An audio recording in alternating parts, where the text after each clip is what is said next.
Hello students, कैसे हैं आप सभी लोग। चलिए शुरू करते हैं अपना आज का डिस्कशन। आज हमारा जो चैप्टर है चैप्टर 4 उपभोक्ता अधिकार। चलिए हमारा पहला प्रश्न है, बहुविकल्पी प्रश्न है। हमसे पूछा गया है भारत में उपभोक्ता संरक्षण अधिनियम कब पारित किया गया था। भारत में उपभोक्ता संरक्षण अधिनियम कब पारित किया गया था। पहला ऑप्शन दिया है 1982, दूसरा 1984, 1985 या फिर 1986। आप लोग ध्यान रखिएगा, भारत में उपभोक्ता संरक्षण अधिनियम 1986 में आया था और इसे शॉर्ट में कोपरा कानून, इसे शॉर्ट में कोपरा कानून या फिर कोपरा अधिनियम भी कहते हैं। ठीक, कोपरा कानून या फिर कोपरा अधिनियम भी कहते हैं। कब आया था? 1986 में आया था। कोपरा से यहाँ पे मतलब क्या है? Consumer protection, consumer protection rights act, consumer protection rights act. Hindi में अगर हम बात करेंगे, हिंदी में इसे कहेंगे तो ये होगा आपका उपभोक्ता, कंज्यूमर यानी कि उपभोक्ता, प्रोटेक्शन यानी कि संरक्षण, और किसका? उपभोक्ता संरक्षण अधिकार अधिनियम, राइट्स एक्ट, अधिकार अधिनियम। तो कोपरा आए या फिर आपका आए उपभोक्ता संरक्षण अधिनियम या उपभोक्ता संरक्षण अधिकार अधिनियम कब आया था? तो यह आपका 1986 में आया था। 1986 में एक और महत्वपूर्ण अधिनियम था जो आया था, जिसकी हमने पहले चर्चा की है। यहीं से आपको एक बार उसे रिवाइज करा देती हूँ। वो था आपका एनवायरमेंट प्रोटेक्शन एक्ट, यानी कि पर्यावरण संरक्षण अधिनियम। ये भी आपका कब आया था? 1986 में आया था। तो 1986 के आपके दो अधिनियम हो गए जो आपको ध्यान रखने हैं। एक कोपरा कानून उपभोक्ता संरक्षण अधिनियम, दूसरा पर्यावरण संरक्षण अधिनियम। ये दोनों ही 1986 में आए थे। ठीक, चलिए चलते हैं अगले प्रश्न की ओर। अगला प्रश्न फिर से बहुविकल्पी प्रश्न है और हमसे पूछ रहे हैं एगमार्क किन वस्तुओं के लिए प्रमाणिक चिन्ह है। एगमार्क आपको जो है वो खाद्य पदार्थ जो भी होते हैं उन पर एगमार्क का चिन्ह लगा हुआ हमें मिलता है। उससे ये पता चलता है कि ये जो भी खाद्य पदार्थ है, आप जो भी खाने की चीजें लेकर आते हैं, जैसे कि आपके मसाले हो गए या फिर आपके जैसे दूध हो गया, कोई भी चीज जो भी आप खाद्य पदार्थ से संबंधित है वो लेकर आते हैं, उस पे एगमार्क का चिन्ह होता है। ये एगमार्क का चिन्ह उसकी शुद्धता की गारंटी होता है। ये बताता है कि ये जो सामान है या ये जो खाद्य पदार्थ है ये पूरी तरीके से शुद्ध है, किसी भी तरीके की इसमें मिलावट नहीं की गई है। तो जो आपका एगमार्क है वो किन वस्तुओं के लिए होता है? ये होता है खाद्य पदार्थों के लिए। यहीं से ध्यान रखेंगे, सोने व चांदी के लिए, स्वर्ण के लिए क्या होता है? हॉलमार्क। सोना पूरी तरीके से प्योर है, शुद्ध सोना है या नहीं है। जैसे सोने के जो सिक्के आते हैं या ज्वेलरी आती है, आपके जो आभूषण आते हैं, उसमें क्या कहते हैं कि खरीदने से पहले हॉलमार्क का जो निशान है वो जरूर देखें। आप लोग देखते होंगे बहुत सारे विज्ञापन भी आते हैं जिसमें लिखा आता है कि हॉलमार्क का चिन्ह अवश्य देखें जब भी सोना खरीदें। तो हॉलमार्क क्या है कि ये जो सोना आपने खरीदा है ये मिलावटी सोना नहीं है। जितना पैसा दिया है आपने, जितने के लिए पूरा सोना इसके अंदर मौजूद है। ठीक, तो वो होता है आपका हॉलमार्क। उसी तरीके से आपके जो भी इलेक्ट्रिक आइटम आते हैं, जैसे AC, cooler, fridge, washing machine, जितने भी इलेक्ट्रिक या इलेक्ट्रॉनिक आइटम है आपके, या इलेक्ट्रॉनिक और इलेक्ट्रिक सामान है, उनके लिए जो मार्क आता है या उनके लिए जो मानक चिन्ह है वो कौन सा होता है? ISI। तो तीनों में से कोई भी आपसे पूछ सकते हैं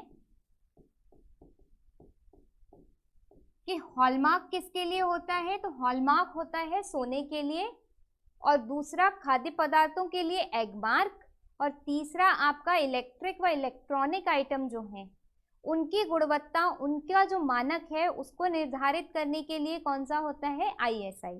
ठीक, ध्यान रखेंगे तीनों को। चलते हैं अगले पर। आई गया। आईएसआई किन वस्तुओं के लिए प्रमाणिक चिन्ह है? पूछ ही लिया गया है अगले में प्रश्न में आपसे कि आईएसआई किन वस्तुओं के लिए प्रमाणिक चिन्ह है।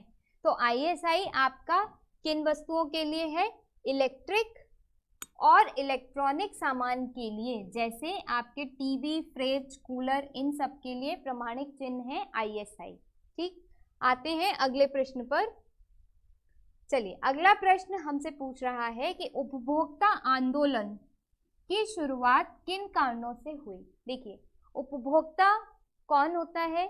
जो किसी चीज को खरीदता है, अपनी आवश्यकता अनुसार उसने किसी चीज को खरीदा, उसको उपभोग किया, यानी उसका इस्तेमाल किया, वो कौन होता है? उपभोक्ता। जैसे हमें क्या करना है? चाय बनानी है। चाय बनाने के लिए हमें चाय पत्ती चाहिए, चीनी चाहिए, दूध चाहिए, ये तीनों चीजें चाहिए। तो हम मार्केट से जाके ये तीनों चीजें क्या करेंगे? खरीद के लाएंगे। यानी हम क्या हुए? उपभोक्ता हुए। हमारी किस चीज की आवश्यकता थी? चीनी की, चाय पत्ती की, दूध की, इन सब की हमारी आवश्यकता थी, और इनको लाके हमने चाय बनाई, फिर हमने क्या किया? उनका उपभोग किया। इसका मतलब उपभोक्ता कौन होता है? वह जो अपनी आवश्यकता के अनुसार वस्तुओं को खरीदता है और उसका उपभोग करता है, वो कहलाता है उपभोक्ता। ठीक, लेकिन यहाँ पे जो हमसे बात की गई है वो बात की गई है उपभोक्ता आंदोलन की, यानी उपभोक्ताओं ने क्या किया? आंदोलन किया। मैं, आप, हम सब उपभोक्ता हैं, हमने क्या किया? आंदोलन किया। आंदोलन क्यों किया हमने? सबसे पहले तो शुरुआत के कारण से पहले तो यही देख लेते हैं कि क्यों किया हमने आंदोलन। तो आंदोलन करने के पीछे कारण क्या हो सकता है कि जो चीजें हम खरीद रहे हैं, अपनी आवश्यकता के लिए जो चीजें हम खरीद रहे हैं, उसमें मिलावट होने लगी, उसकी माप तौल में कमी होने लगी। हम गए तो 1 किलो चीनी लेने के लिए थे, पैसे भी उसे 1 किलो देख के देकर आए, पर घर आके देखा कि वो चीनी 700 ग्राम ही थी। इसका मतलब उसकी माप तौल में गड़बड़ होने लगी। दूध लेकर के आए तो 1 लीटर दूध लेकर आए, लेकिन आधा लीटर तो उसमें पानी था। आधा लीटर दूध और आधा लीटर पानी, पैसे तो पूरे 1 लीटर के लिए हमसे। तो इन्हीं सब कारणों की वजह से, मिलावट की वजह से, नाप तोल में घटतोल जो होती थी, माप जो होती थी उसमें जो घटा करके हमें देते थे, उसकी वजह से, जमाखोरी की वजह से, कालाबाजारी की वजह से उपभोक्ता जो थे उनका शोषण किया जा रहा था। इसी वजह से उपभोक्ता आंदोलन प्रारंभ होता है। ठीक, तो देख लेते हैं यहाँ पे कि उपभोक्ता आंदोलन के क्या कारण थे।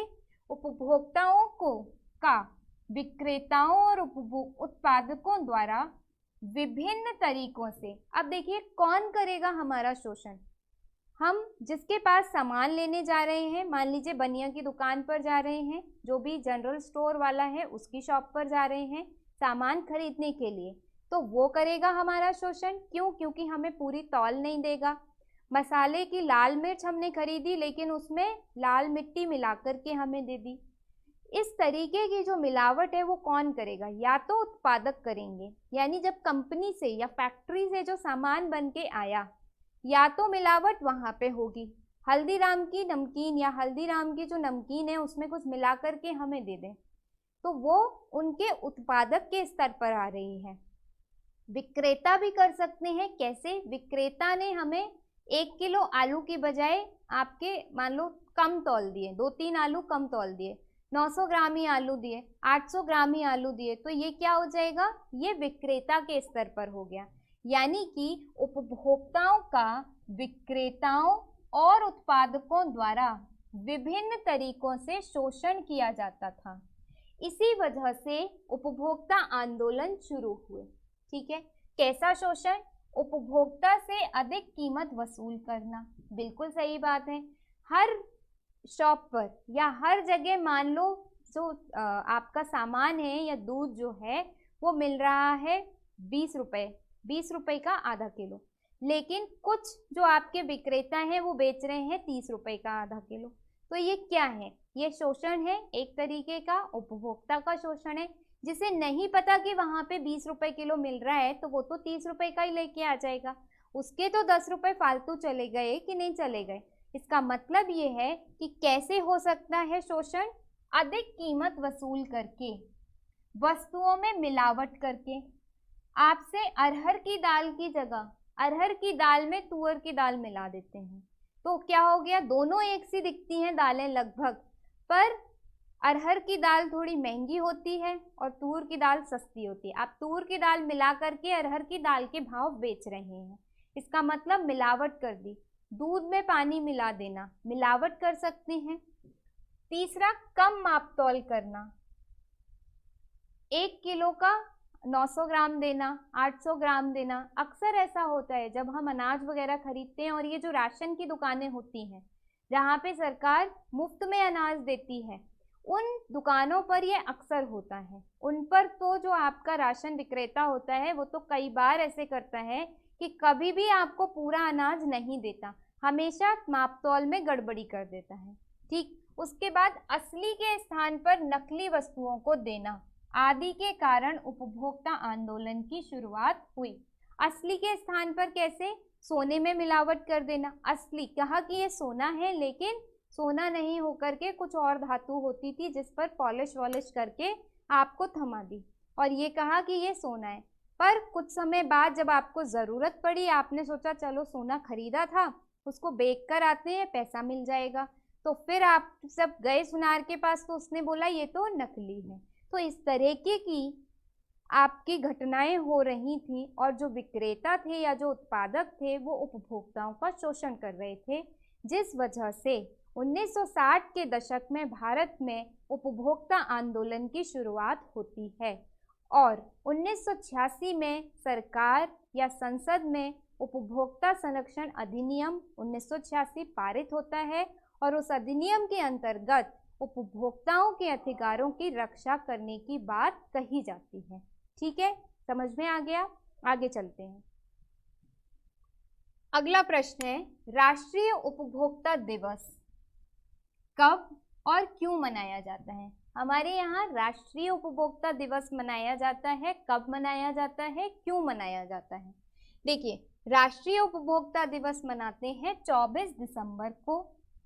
क्यों 24 दिसंबर को मनाते हैं? क्योंकि इसी दिन भारतीय संसद ने उपभोक्ता सुरक्षा अधिनियम पारित किया था, जिसे हम क्या कहते हैं, कोपरा कानून कहते हैं। तो क्योंकि 24 दिसंबर को 1986 को कोपरा कानून आया था, और जिससे उपभोक्ताओं के अधिकारों का संरक्षण किया गया था, उनके शोषण के विरुद्ध उन्हें अधिकार दिए गए थे, इसीलिए इस दिन को हम उपभोक्ता दिवस के रूप में मनाते हैं, राष्ट्रीय उपभोक्ता दिवस के रूप में मनाते हैं। ठीक, बात समझ में आई? आगे चलें। चलो अगला प्रश्न देखते हैं। अगला प्रश्न पूछ रहा है, मानकीकरण से, सबसे पहले तो पूछा गया है मानकीकरण से क्या अभिप्राय है। एक प्रश्न, कुछ ऐसे उपायों के नाम बताइए जिनका मानकीकरण जरूरी है। तो सबसे पहली तो हमें परिभाषा देनी है कि मानकीकरण क्या होता है, और हमें ऐसे उपाय बताने हैं 2-3 जिनका मानकीकरण बहुत जरूरी है। देखते हैं मानकीकरण क्या होता है। देखिए, मानकीकरण से अभिप्राय है विभिन्न उत्पादों की गुणवत्ता देखकर उनके लिए मानक या प्रमाण चिन्ह निर्धारित करना। यानी विभिन्न उत्पादों की गुणवत्ता देखकर उनके लिए मानक या प्रमाण चिन्ह निर्धारित करना। सोना 100% शुद्ध है तो उसे क्या दे देंगे, हॉलमार्क दे देंगे। उसे क्या दे दिया, मानक एक हमने निर्धारित कर दिया कि अगर 100% सोना है तो मानक क्या मिल गया, हॉलमार्क मिल गया। ठीक है, अगर एगमार्क यानी कि खाद्य पदार्थ पूरी तरीके से शुद्ध है, उसमें किसी भी तरीके की कोई मिलावट नहीं है, तो एक मानक से हमने सेट कर दिया, एक मानक निर्धारित कर दिया कि अगर मान लीजिए कि पनीर है, पनीर का जो पैकेट आता है आपका, वो आपका एगमार्क का उस पर निशान लगा हुआ है उस पैकेट पर। इसका मतलब ये है कि ये जो पैकेट के अंदर पनीर है ये 100% शुद्ध है, इसमें किसी भी तरीके की मिलावट नहीं है। ठीक, जब उपभोक्ता कोई वस्तु खरीदे तो ये प्रमाण चिन्ह उन्हें अच्छी गुणवत्ता सुनिश्चित कराने में मदद करते हैं। अब हम जब भी कोई सामान खरीदेंगे, खाद्य पदार्थ खरीदते हैं, मान लो ब्रेड खरीद रहे हैं या फिर हम कुछ भी दाल खरीद रहे हैं, कुछ भी खरीद रहे हैं, तो हम क्या करेंगे, देखेंगे उसको पलट करके कि क्या उसके ऊपर एग मार्क का निशान है। अगर है, इसका मतलब वो शुद्ध है, तो हम फट से उसको ले लेंगे। एक हमें गारंटी मिल जाती है एग मार्क का चिन्ह देख करके कि ये जो चीज है या ये जो वस्तु है ये पूरी तरीके से शुद्ध होगी। क्यों शुद्ध होगी? क्योंकि इस पर एक एग मार्क का निशान लगा हुआ है, एक मानक पर यह खरा उतरा है। ठीक है, एक मानक पर इसे जांचा गया और उसके बाद ये खरा उतरा, इसीलिए यह पूरी तरीके से शुद्ध है, इसे जल्दी से ले लो। ठीक, कुछ उत्पाद जो उपभोक्ता की सुरक्षा और स्वास्थ्य को प्रभावित करते हैं या जिनका उपयोग बड़े पैमाने पर होता है, जैसे एलपीजी सिलेंडर्स, खाद्य रंग और उसमें प्रयुक्त सामग्री, सीमेंट, बोतल बंद पेयजल आदि, इनके उत्पादन के लिए यह जरूरी होता है कि उत्पादक इन संगठनों से प्रमाण पत्र प्राप्त करे। ठीक, यानी इन संगठनों से क्या प्राप्त करना पड़ता है? जो भी उत्पाद कर रहा है, जैसे मान लीजिए कोई भी बिस्लेरी का पानी बना रहा है, उसने क्या किया, अपने यहाँ फैक्ट्री लगाई बिस्लेरी का पानी बनाने की, बिस्लेरी का पानी तैयार करने की उसने अपने यहाँ प्यूरिफाइंग वाटर की फैक्ट्री लगा ली। अब उस फैक्ट्री में जब पानी बन के तैयार होगा तो पहले क्या होगा, एगमार्क जो संगठन है, जो एगमार्क का निशान देता है, वो क्या करेगा, जाएगा उस फैक्ट्री में, वहां पे जाकर के विजिट करेगा, उनके पानी का सैंपल लाएगा, अपने यहाँ की प्रयोगशालाओं में उन्हें जांचेगा, चेक करेगा, फिर देखेगा कि इस पानी में जो प्यूरिफाई होकर आया है, जो शुद्ध होकर इस कंपनी से आया है, क्या वह पूरी तरीके से शुद्ध है या उसमें किसी तरीके की मिलावट है। अगर किसी तरीके की मिलावट होगी तो वो संगठन एगमार्क का निशान उस बॉटल वाले को या उस कंपनी वाले को नहीं देगा। लेकिन अगर उसकी तरफ से जो सैंपल आया है, उस कंपनी से या उस फैक्ट्री से जो सैंपल आया है, अगर वह प्रयोगशाला में पूरी तरीके से शुद्ध पाया जाता है तो एगमार्क का निशान उसे दे दिया जाएगा। अब हम जब भी उस बोतल बंद पानी को खरीदेंगे तो हम सिर्फ एक एगमार्क का निशान देखेंगे और हम क्या समझ लेंगे कि प्रयोगशाला में इस पानी को टेस्ट किया जा चुका है, जांचा जा चुका है और यह पूरी तरीके से शुद्ध है। अब हम निश्चिंत होकर के उस पानी का इस्तेमाल कर सकते हैं और हमारे जो किसी भी तरीके की हमारे साथ होने वाली ठगी थी या हमारा जो शोषण था वो नहीं हुआ। मतलब हमने अगर 10 रुपए दे करके एक पानी की, शुद्ध पानी की बोतल खरीदी है तो 10 रुपए में हमें शुद्ध पानी ही मिल रहा है, उसमें किसी तरीके की मिलावट नहीं की गई है। तो इससे ये चीज सुनिश्चित हो जाती है कि जो भी उपभोक्ता हैं वो जो भी चीज खरीद रहे हैं, मानकीकरण करने से क्या फायदा होता है कि उपभोक्ता जो भी चीज खरीद रहे हैं, यह बात सुनिश्चित हो जाती है कि उनके साथ में शोषण नहीं किया जा रहा। ठीक, तो इसीलिए मानकीकरण बहुत आवश्यक है। भिन्न भिन्न वस्तुओं का मानकीकरण करना बहुत जरूरी है जिन्हें उपभोक्ता अपनी आवश्यकता के लिए खरीदते हैं और सरकार ने किया भी है, हमारे यहाँ पर उन्हें किया भी गया है। जैसा हमने पहले भी देखा, एक ISI है जो अलग से एक मानक चिन्ह है, किसके लिए, इलेक्ट्रिक और इलेक्ट्रॉनिक आइटम के लिए। खाद्य पदार्थों के लिए एगमार्क है, उसी तरीके से सोने एवं चांदी के लिए हॉलमार्क है। तो अलग अलग चीज़ों के लिए, अलग अलग वस्तुओं के लिए जिन्हें उपभोक्ता खरीदते हैं, जिनका उपभोग करते हैं, हमारे यहाँ पर उनके लिए अलग अलग मानक निर्धारित किए गए हैं। ठीक है, समझ में आई बात या फिर नहीं? जैसे एक और देती हूँ उदाहरण, मान लो कोई कोको कोला वाला, मान लीजिए जैसे थम्स अप, जब हमारे यहाँ पर फैक्ट्री लगाना चाहती है कि हम अपनी यहाँ पे ब्रांच लगाना चाहते हैं, यहाँ पे हम अपनी फैक्ट्री लगाना चाहते हैं और वहां से कोल्ड ड्रिंक बना करके हम मार्केट में बेचेंगे। ठीक, तो पहले फैक्ट्री लग गई, लगने के बाद में क्या होगा, वो पहला सैंपल बनाएंगे। सैंपल बनने के बाद में क्या होगा, वो जांच के लिए जाएगा। जांच के लिए जाएगा, वहां पे देखा जाएगा कि ये जो कोल्ड ड्रिंक इन्होंने बनाई है यह पूरी तरीके से शुद्ध है, इसमें किसी ऐसे पदार्थ की मात्रा तो नहीं है जो उपभोक्ताओं के लिए हानिकारक है। अगर ऐसा कुछ होगा तो उन्हें एगमार्क का चिन्ह जो है वो नहीं दिया जाएगा। नहीं दिया जाएगा, उससे फिर क्या होगा कि हम उसको नहीं खरीदेंगे। क्यों नहीं खरीदेंगे, एगमार्क का चिन्ह नहीं दिखेगा हमें तो हम सोचेंगे ये तो अशुद्ध है, इसमें मिलावट की गई है, इसका मतलब हमारे जो पैसे हैं वो हम अशुद्ध चीज खरीदने में लगा रहे हैं, इससे हमारे स्वास्थ्य को भी नुकसान हो सकता है, तो हम क्या करेंगे, हम नहीं खरीदेंगे। ठीक है, उसके बाद अब कंपनी क्या करेगी, फिर से उसको और बदलेगी और फिर से उसे और शुद्ध बनाएगी, फिर जांच के लिए भेजेगी। अब की बार जांच में अगर सही पाई गई तो फिर उसे एगमार्क का निशान मिल जाएगा और उसका कोल्ड ड्रिंक बिकने लगेगा। ठीक है, हम लोग कई बार देखते हैं मिलावटी जो खबरें, मिलावटी जो सामान में जो मिलावट होती है उसकी खबरें अक्सर आती हैं।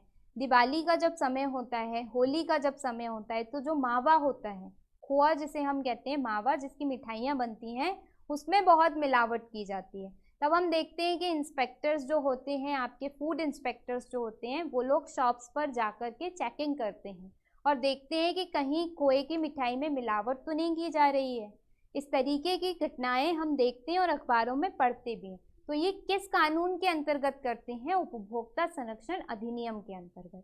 ठीक, आगे चलें, बात समझ में आई होगी। चलो देखते हैं अगला प्रश्न। ठीक है, चलिए, अब उपभोक्ता की रक्षा के लिए सरकार द्वारा किए गए उपायों का वर्णन कीजिए। उपभोक्ताओं की रक्षा के लिए, उन्हें शोषण से बचाने के लिए सरकार ने क्या क्या कार्य किए हैं, क्या क्या तरीके अपनाए सरकार ने जिससे कि उपभोक्ताओं की रक्षा हो सके, उपभोक्ताओं को शुद्ध खाद्य सामग्री मिल सके, उपभोक्ताओं को सही दाम पर सामान मिल सके, उपभोक्ताओं को माप तौल में जो घटतौली होती है या माप तौल में जो कमी की जाती है उसका सामना ना करना पड़े। इन सारी चीज़ों से बचाने के लिए सरकार ने क्या क्या उपाय किए हैं उन पर हमें चर्चा करनी है।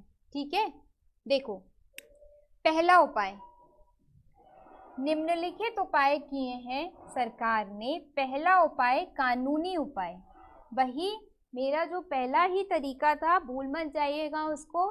ये 6 अंकों का प्रश्न है, आप इसे ऐसे भी लिख सकते हैं।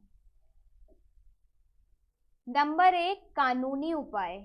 अब यहाँ पर कानूनी उपाय लिख के फिर आप 2-3 लाइन इसके बारे में लिख दीजिए। ठीक, नंबर 2 यहाँ पे आ सकता है जागरूकता उपाय। इस तरीके से आप लेकर के और ऐसे भी लिख सकते हैं, ऐसे लिखने की बजाय। ठीक है, चलो हम बात करेंगे पहला कानूनी उपाय। कानूनी उपाय तो हम डिस्कस कर भी चुके हैं। क्या हुआ था, सन 1986 में 24 दिसंबर 1986 में कौन सा कानून आया, कोपरा कानून आया, या फिर उपभोक्ता सुरक्षा अधिनियम सरकार ने बनाया। भारत की संसद ने इस अधिनियम को, मतलब ये जो बिल था, ये जो विधेयक था, उसको पास किया। फिर जब राष्ट्रपति ने उस पर हस्ताक्षर किए तो वो क्या बन गया, अधिनियम बन गया। ठीक है, अब इस कानून के द्वारा क्या होता है, इस कानून के द्वारा राष्ट्रीय स्तर पर, राज्य स्तर पर और जिला स्तर पर उपभोक्ता अदालतों का निर्माण किया जाता है।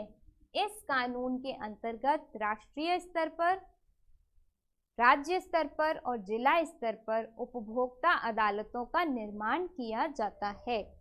राष्ट्रीय स्तर पर इसे राष्ट्रीय उपभोक्ता आयोग, राज्य स्तर पर इसे राज्य आयोग तथा जिला स्तर पर इसे जिला मंच कहा जाता है। अब यहाँ से 3 प्रश्न तैयार हो रहे हैं आपके बहुविकल्पीय प्रश्न के लिए। तो जिला मंच क्या है, जिला मंच पूछा जा सकता है, जिला मंच क्या है। जिला मंच जिला स्तर पर मिलने वाली उपभोक्ता अदालत है। जिला मंच क्या है? जिला स्तर पर आने वाली उपभोक्ता अदालत है। जबकि राष्ट्रीय उपभोक्ता आयोग क्या है? राष्ट्र स्तर पर जो अदालत है, उपभोक्ता अदालत है, उसे क्या कहते हैं? राष्ट्रीय उपभोक्ता आयोग। किंतु जो राज्य स्तर पर अदालत है, उपभोक्ता अदालत, उसे क्या कहते हैं? राज्य आयोग कहते हैं। तो इन तीनों बातों को ध्यान रखिएगा। राज्य आयोग क्या है? राज्य स्तर पर उपभोक्ता अदालत को राज्य आयोग, राष्ट्रीय स्तर पर राष्ट्रीय उपभोक्ता आयोग और जिला स्तर पर जिला मंच कहते हैं। ठीक। इस अधिनियम में 1991-93 में संशोधन करके कानून को और कड़ा बनाया गया है ताकि उपभोक्ताओं की शिकायतों का जल्दी और बेहतर निपटारा हो सके। देखिए, 1986 में एक अधिनियम आया, एक कानून आया, कोपरा कानून जिसे हमने कहा। इस कानून के अंतर्गत राष्ट्र स्तर पर, राज्य स्तर पर और जिला स्तर पर अदालतों का निर्माण किया गया, उपभोक्ता अदालतों का निर्माण किया गया। मतलब अगर किसी व्यक्ति के साथ में, आपके साथ में, मेरे साथ में या किसी और के साथ में किसी तरीके का शोषण होता है, उपभोक्ता का शोषण होता है, हमने कोई चीज़ खरीदी, हमने क्या देखा कि 1 किलो की बजाय 900 ग्राम ही मिला, या फिर अमेज़ॉन से, जो ऑनलाइन हमारी आजकल साइट है ना, जिससे हम ऑनलाइन शॉपिंग कर रहे हैं, कुछ चीज़ हमने मंगाई, दिखाई कुछ और थी, भेज दी कुछ और, तो हम क्या करेंगे? उपभोक्ता अदालत में जाकर के उनके खिलाफ केस दर्ज कर सकते हैं। ठीक है। तो ये सहूलियत हुई इस अधिनियम से, यानी उपभोक्ता को कानूनी अधिकार मिला अपने साथ हुए शोषण के विरुद्ध उस व्यक्ति को सजा दिलवाने का जिसने उसका शोषण किया है। ठीक है। 2005 में, ये तो हुई एक बात, पहला कानूनी उपाय क्या किया? 1986 में एक अधिनियम लेकर के आए, उपभोक्ता संरक्षण अधिनियम, जिसके तहत 3 स्तरों पर अदालतें बना दी। अब जब अदालतें बना दी तो हमारे साथ अगर कुछ गलत हुआ है तो हम क्या कर सकते हैं? अदालत में जाकर के केस दायर कर सकते हैं और न्याय की मांग कर सकते हैं। ठीक है। दूसरा क्या काम किया सरकार ने? 2005 में सूचना पाने का अधिकार दे दिया। 2005 में सूचना का अधिकार मिला हमें, सूचना का अधिकार कानून जो आया, अधिनियम जो बना, उससे हमें सूचना का अधिकार मिला। इस कानून के तहत हम क्या कर सकते हैं कि सरकारी विभागों के कार्यकलापों की सभी सूचनाएं पा सकते हैं। हम कभी भी पूछ सकते हैं कि भाई इस बार चुनावों में जो खर्चा हुआ वो कितना हुआ, हमें बताइए। इस बार सरकार ने जो राशन की दुकान है उस पर गेहूं भेजा तो कितना भेजा, 1 कुंतल, 2 कुंतल, 10 कुंतल, हमें बताइए। ठीक। तो इनसे हमें क्या सुनिश्चित करने को मिला? सूचना के अधिकार से, कि जो भी सरकारी क्रियाकलाप हो रहे थे उनके बारे में हमें जानकारी मिली। तो अब जो हमारा राशन वाला है वो हमें बेवकूफ नहीं बना सकता, वो हमें ये नहीं कह सकता कि इस बार तो 2 किलो ही अनाज मिलेगा, क्योंकि 2 ही किलो अनाज सरकार ने भेजा है। अब हमें अगर नहीं पता तो हम तो उसकी बात पर यकीन कर लेंगे कि भैया हो सकता है इस बार कोई बात होगी, उसने हमें 2 किलो ही भेजा होगा और हम 2 किलो लेकर के ही आ जाएंगे। लेकिन अगर आप जैसे बच्चे होंगे जिन्होंने उपभोक्ता अधिकार कानून के बारे में पढ़ा होगा, सूचना का अधिकार कानून के बारे में पढ़ा होगा, तो आप क्या करेंगे? आप सरकार को चिट्ठी लिखेंगे। सूचना के अधिकार के तहत आप सूचना विभाग के नाम चिट्ठी लिखेंगे और आप पूछेंगे कि कृपया मुझे यह बताया जाए क्या इस महीने सरकार ने राशन के लिए सिर्फ 2 किलो गेहूं का आवंटन किया है। आप बस इतना लिख के अगर भेज देंगे तो आपके पास तुरंत उत्तर आएगा। 3-4 दिन, 5 दिन, जितना समय चिट्ठी जाने आने में लगता है उतना समय लगेगा और आपके पास उत्तर आता है कि नहीं, सरकार ने तो 5 किलो ही देने का या 5 किलो ही यहाँ से भेजा है। तब आप उस जो आपका राशन वाला है उसके पास जाएंगे कि तुम झूठ बोल रहे हो, सरकार ने तो 5 किलो ही भेजा है, 3 किलो तुमने बेच लिया खुद से, तो हमें इससे क्या फायदा हुआ? हमारे लिए जो चीज भेजी गई थी, सरकार ने हमारे लिए जो चीज भेजी थी, अब हमें वो पूरी चीज मिलेगी। कोई भी व्यक्ति जमाखोरी नहीं कर सकता उस सामान की। राशन वाला क्या करता है, हमसे तो बचा लिया उसने, 3 किलो हमारा क्या करता है, वो खुद खा लेता है। क्या करता है, 3-3 किलो करके इकट्ठा हो गया और फिर उसे बेच देता है, उससे उसे अच्छा पैसा मिल जाता है। तो जब से हमारे पास में सूचना का अधिकार आया 2005 से, अब राशन वाला हमें बेवकूफ नहीं बना सकता कि 2 किलो आया है कि 3 किलो आया, जितना आएगा उसे उतना देना पड़ेगा। क्योंकि अगर उन सभी व्यक्तियों में से कोई चतुर हुआ जिसने सूचना का अधिकार जानता होगा, जो वो वहां से पूछ लेगा कि भाई कितना आया है, तो राशन वाले के लिए दिक्कत हो जाएगी। फिर इसका मतलब ये है कि जो चीज हमारे लिए आई वो हमें पूरी मिलेगी। उपभोक्ताओं के अधिकारों का, उपभोक्ताओं का शोषण रुका। तो 2 उपाय हुए कानूनी, एक तो 1986 का आया आपका कोकरा कानून, और दूसरा सूचना पाने का अधिकार कानून जो 2005 में आया। इसके बाद सरकार ने कुछ प्रशासनिक उपाय भी किए। ठीक, देखिए प्रशासनिक उपाय जैसे कि कालाबाजारी जो होती है, जमाखोरी जो होती है, वस्तुओं के वितरण में, सार्वजनिक वितरण प्रणाली में जो कालाबाजारी होती है, जो जमाखोरी होती है, मुनाफा वसूली को रोकने का प्रयास किया गया। जैसे जो मैंने इसके पहले आपको उदाहरण दिया, जैसे हमारे यहाँ पर जब त्योहार आते हैं, दिवाली या होली आती है, तो मिठाइयों में हम देखते हैं कि मिलावट कुछ ज़्यादा बढ़ जाती है। तब आप लोगों ने सुना होगा कि जो खाद्य इंस्पेक्टर हैं वो गए उस दुकान पर, उन्होंने छापा डाला, तो वहाँ से बहुत सारी मिलावटी मिठाई मिली। तो प्रशासन स्तर पर ये सब क्या है, इंस्पेक्टर हो गए आपके या फिर डीएम हो गए, ये लोग कौन है, प्रशासनिक अधिकारी हैं। तो प्रशासन के स्तर पर जो चेक जांच की प्रणाली थी या जांच करने की जो प्रक्रिया थी, उसको सरकार ने ठीक किया। उसको ठीक किया तो अब लोगों में, जो दुकान वाले हैं या जो उत्पादक हैं, उनके मन में भय बैठा। भय ये बैठा कि अब हम मिलावटी सामान बेच नहीं सकते, कभी भी कोई भी इंस्पेक्टर आकर के रेट डाल सकता है, तो हम पकड़े जाएंगे, हमारा लाइसेंस रद्द हो सकता है। इस डर की वजह से अब मिलावट कम होने लगी है, अब मापतौल में गड़बड़ी कम होने लगी है, अब जमाखोरी कालाबाजारी कम हो गई है। तो सरकार ने एक तो कानूनी उपाय किए और दूसरे कुछ प्रशासनिक उपाय भी किए। तीसरे सरकार ने किए तकनीकी उपाय। देखिए तकनीकी उपाय में सरकार द्वारा विभिन्न वस्तुओं का मानकीकरण करना शामिल है। अब सरकार ने तकनीकी उपाय में क्या किया, मानकीकरण कर दिया।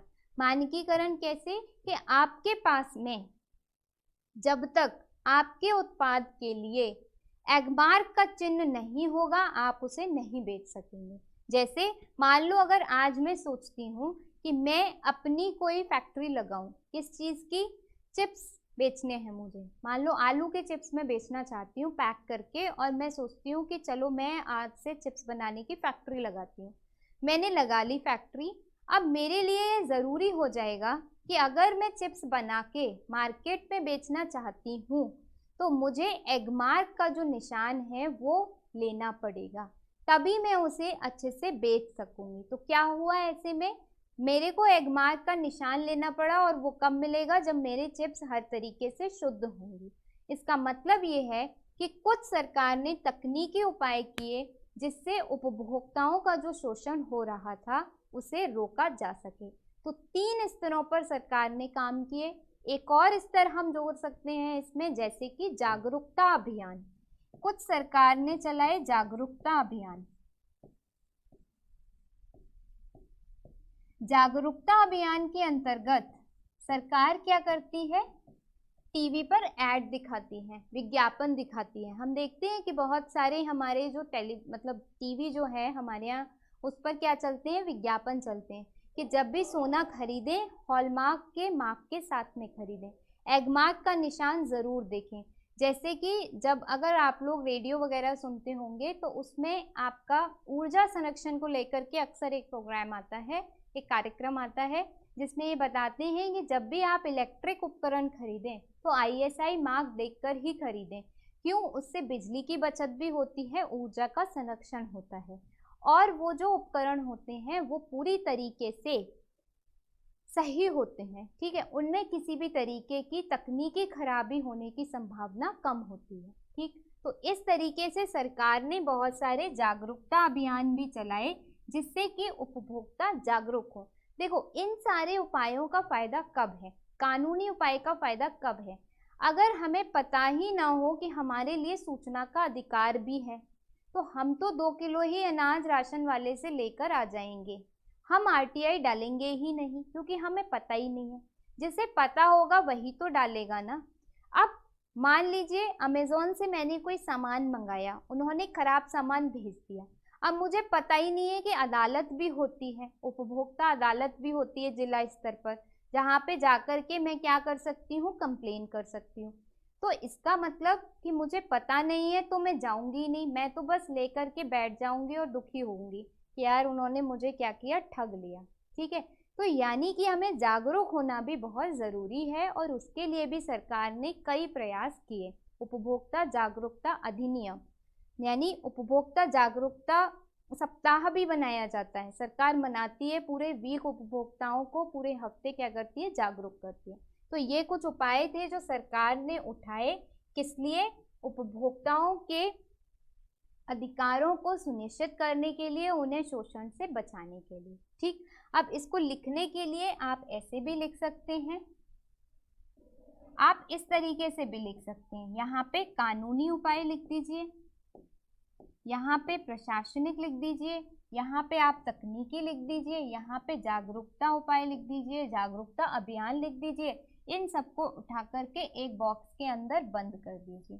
तो ये आपका जो प्रस्तुतिकरण होगा वो दूसरों से कुछ अलग लगेगा, तो जो चेक करने वाला है उसे थोड़ा अच्छा लगेगा चेक करने में, उसका भी माइंड एकदम फ्रेश हो जाएगा, तो आपको अच्छे मार्क्स मिल सकते हैं। ठीक है, चलते हैं अगले प्रश्न पर। ठीक।